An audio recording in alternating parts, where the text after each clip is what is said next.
3, 2, 1.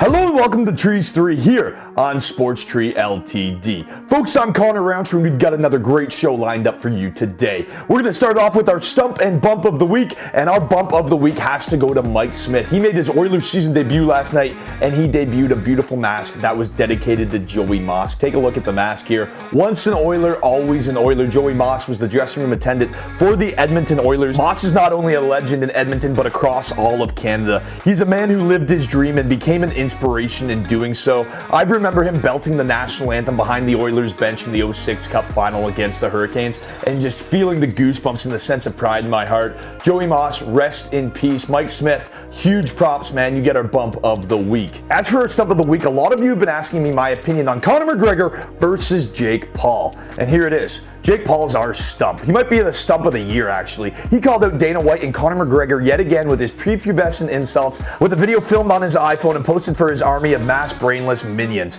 Because, hey, there isn't enough going on right now, right? I hate that we're even mentioning this guy on our platform, but because we are and I am a combat sports analyst, I'll analyze this fight. Conor McGregor gives people brain damage with his fists. Jake Paul gives people brain damage every time he opens his mouth. That's it. That's all they have in common. Jake Paul, you're our stump of the week, and quite frankly, you're an embarrassment to nature. Did you know that?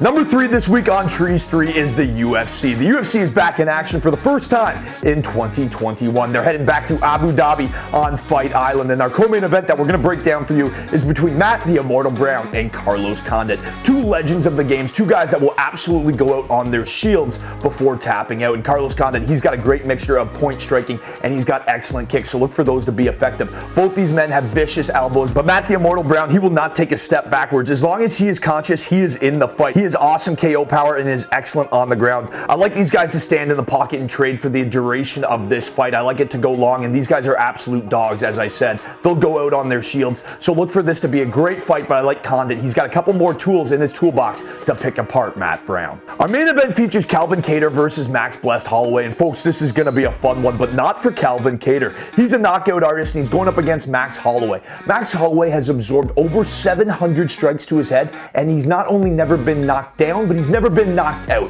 He's lasted with guys like Conor McGregor, Dustin Poirier twice, Anthony Pettis, Cub Swanson, Jose Aldo twice, and Frankie Edgar. All those guys are heavy hitters across the flyweight and lightweight divisions, and two of those guys even have KO wins at welterweight. This guy is a legit Kiwi warrior you hear about in legends. He's like the guy from Moana. He does not take a step backward. His chin is made of legitimate granite, and I like these guys to trade all night. I like Holloway to win this fight. I expect him to marinate Kattar in both leather and blood. And as for our MKF play of the day, head over and take more on both these guys' significant strike lines. As I said, Max Holloway, he's never been stopped, and Calvin Kattar, he's a knockout artist. This fight will surely go long with a lot of strikes landed. Coming in at number 2 this week on Trees 3 is NHL Hockey. That's right, hockey is back, baby, and thank you, God. It's going to be so nice just sitting back on the couch, cracking a cold one, or a root beer for that matter, and watching your favorite teams and players compete. Cheers, folks, and enjoy the hockey this weekend. Number 1 this week on Trees 3 has to be NFL football. It's the divisional weekend within the NFL, and only 4 teams will remain standing after this weekend. To get a full breakdown of each matchups and our 3 keys to each one of the games, go ahead and watch the Bear Down Breakdown. You can listen on Spotify, Apple Music, or watch along on YouTube. Right now, we're going to give you my favorite picks for each game and our reasons why. And starting with the Packers versus the Rams, and how do you not like Aaron Rodgers in this one? He's had a Bannerman campaign, throwing for 48 touchdowns and completing over 70% of his passes this season. Him and Devontae Adams have been absolutely unstoppable. Adams catching 18 touchdown passes to lead the NFL in touchdown receptions. Now the Rams defense, they're not too shabby. They sacked Russell Wilson 5 times last week and hit him 10 times. Not to mention they held him for under 200 passing yards, so they're pretty darn good. But they lost Aaron Donald and he did not return. In Green Bay, they've allowed the second fewest sacks in the NFL. So I like the Green Bay Packers to win the push on the line. And the Rams allowed the Seattle Seahawks to rush for over 100 yards last week. And Aaron Jones, he had a great season this year, rushing for over 1,100 yards and 9 touchdowns. I like the Packers to win the battle in the line of scrimmage up and down the field. And remember, Green Bay has the most effective offense in the red zone. So make sure you take the Packers in this one. Next up, it's the Ravens versus the Bills, or better yet, Josh Allen's arm versus Lamar Jackson's legs. And what do I mean by that? Well, Lamar Jackson and the Ravens led the NFL in rushing this season. Buffalo, they gave up over 119 yards rushing per game and 163 rushing yards to the Colts last week. Lamar Jackson, he ripped off over 130 yards and a touchdown with his legs, averaging 8.5 yards per carry, and that is right where Buffalo is susceptible to getting hurt. Kyler Murray rushed for 2 touchdowns on 5.5 yards per carry against Buffalo in one game this season, and Cam Newton rushed for 2 touchdowns on 6 yards per carry this season against Buffalo. They are terrible against the rushing QB, and that is going to be a huge factor in this one. But hold the phone, because Josh Allen's on the other side of the line, and he's not going to get bumped out of the playoffs so easy. He led the second most prolific offense this season, being the Buffalo Bills, and he's taking on a Ravens defense that blitzes 44% of the time, the most in the NFL. Why is that important? Well, because Josh Allen only got sacked 27 times this year, and Buffalo completed the 4th most passes of 20 yards or more. If Baltimore blitzes and can't get to Allen, he will torch them, and that will be the difference in this game. So make sure you take Buffalo to beat the Ravens. Next up, the Cleveland Browns travel to Missouri to take on the Kansas City Chiefs. And Big Ben last week, well, he ripped the Browns for over 500 yards on over 60 dropbacks, and he did not get sacked once. On 60 dropbacks, not one sack. Why is that important? Well, Patrick Mahomes, he's fully rested, and he averaged over 316 passing yards per game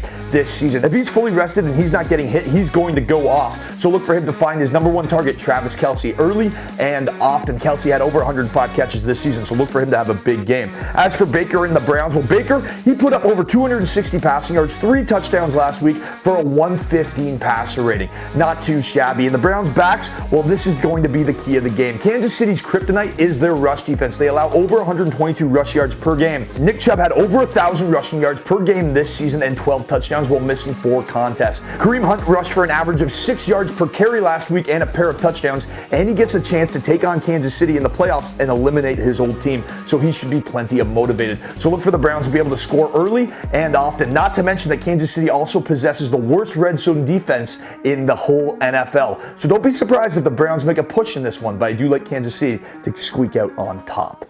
And our final matchup for divisional weekend is the Saints hosting the Buccaneers, and we have to go with the Saints in this one. They've had the Bucs numbered this season, and it's no wonder why. The Buccaneers, they have a prolific pass rush, but Drew Brees, he eats the blitz alive. He has a 120 passer rating against the blitz, and guys like Alvin Kamara and a fully healthy Mike Thomas, I think he's going to absolutely shred this Bucs defense, so it could be a long day for the Buccaneers. I know Tom Brady is hot right now, but he's going up against the league's 4th best passing defense, and his own pass defense allowed the backup quarterback Heineke of Washington to go for over 300 yards. So what do you think Drew Brees is going to do to them? You have to take the Saints in this one. Now that you've digested all that information, put it to good use. Head on over to Sports Tree and fill out a bracket challenge, an opportunity to win $500 and some merchandise from us. All you have to do is fill out the bracket, select who you think is going to win all the way down to the Super Bowl, and how many points are going to be scored in the Super Bowl. And that is all you have to do to enter to win. Enjoy all the football, folks. Our trivia question today is a little more basic for our geography fans. What state do the Kansas City Chiefs play out of? Think about it before you answer. Please, for the love of God, just think about it. Thank you so much for joining us on this week's edition of Trees 3. Folks, I'm Conor Roundtree. Cheers, you've made it to the weekend. 3, 2,